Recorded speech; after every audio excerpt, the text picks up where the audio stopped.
Terrence Bud Crawford, the pound for pound fighter in boxing, is in a precarious situation where he is being looked at as someone that people want to go after, but he's also looking at someone that he wants to go after in the twilight of his career, where he's looking to meet a good payday along with his standing in the sport. So we find ourselves having this editorial based on the fact that we see fighters presently who are chasing clout, and it's a modern means of growing without working in the sport of boxing. Welcome to Loon, Coon, and Buffoonery, Part 24.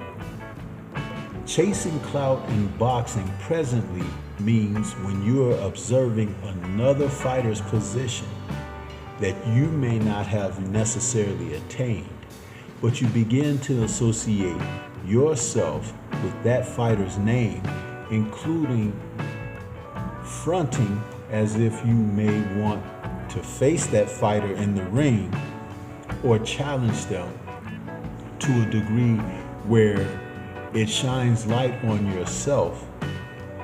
However, you may have no intent of actually facing that person, but just associating yourself with that name can give you some sort of status.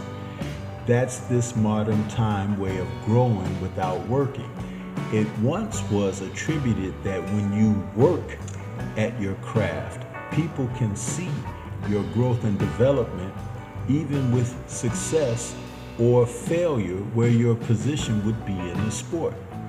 And fighters took a lot of pride in facing that way of competing against one another. It was actually a sign of status to go in against a well-to-do fighter where you were on the come up and you wanted to be considered well-to-do. You took on the challenge. That is not the case of today. And what's even worse is the fan base now kind of gets behind these guys, knowing that they don't really want what they call now the smoke, but they want to hide behind the mirrors of the smoke. My goodness. And we look at these men, and their names are very prominent in the sport. And there's actually more of them than the old school men who want to get it out of the mud and roll their sleeves up to get their hands dirty by getting it out of the mud. And we have the others who proclaim self-like their position to be the face of boxing, like Gervonta Tank Davis, another who has been around for a number of years but has not fought the fights that could propel him toward being of respectability against his contemporaries. But you leave it to those who have marketed him, managed him, and directed his career. They tell you he's a star. And that could be very possible. But what do we know about stars? Stars fall from the sky and they burn out. And a new star will be on the horizon. There is a checklist of fighters that he has talked about that he wants to face, but has given us others. The checklist included the likes of Vasyl Lomachenko, Devin Haney, Shakur Stevenson. But the last that we checked, in his next upcoming fight this fall, he'll be taking on the likes of Lamont Roach, who is from a lower weight division, by the way. So when we look at fighters like Ryan Garcia, Teofimo Lopez, and Gervonta Tank Davis, just to name a few, because each of these men have also put their name in a hat of competing against Terrence Bud Crawford. And we know that Crawford has toiled hard to arrive at where he is presently. The work that he has put in is bar none top-notch. and it has always been against the grain. Crawford hasn't often been favored when he had his step-up bouts, and even going into the match with Errol Spence Jr., which allowed him to become a two-time undisputed champion in the four-belt era in two different divisions. That was something he had to overcome with his talent and abilities.